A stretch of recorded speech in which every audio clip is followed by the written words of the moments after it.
ये पहली ऐसी सरकार है कि अगर इससे पूछो सवाल तो कहते तुम देशद्रोही हो।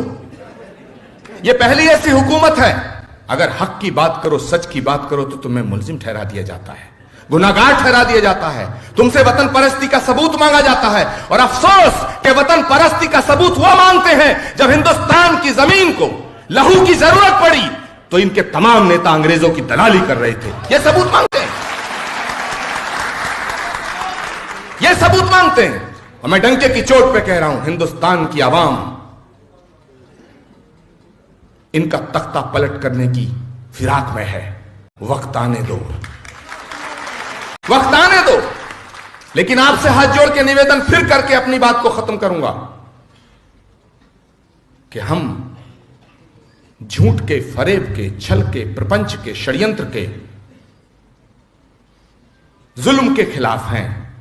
हमारा मकसद किसी धर्म के खिलाफ होना नहीं है।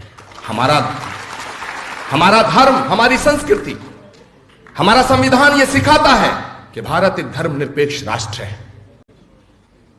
और धर्मनिरपेक्षता का मतलब यह नहीं है कि हम किसी धर्म के पक्ष में हों और किसी धर्म के खिलाफ हों। जब हिंदुस्तान को आजादी मिली, हिंदुस्तान तकसीम हुआ, तो जिन्होंने हिंदुस्तान की इस मिट्टी से मोहब्बत थी उन्होंने यहां रहना पसंद किया। जो जाना चाहते थे वो चले गए, जो जाना चाहते थे वो चले गए। लेकिन मेरे दोस्तों, जो हिंदुस्तान की मिट्टी में पैदा हुआ है और हिंदुस्तान की मिट्टी में मरना चाहता है, तुम होते कौन हो उससे सब।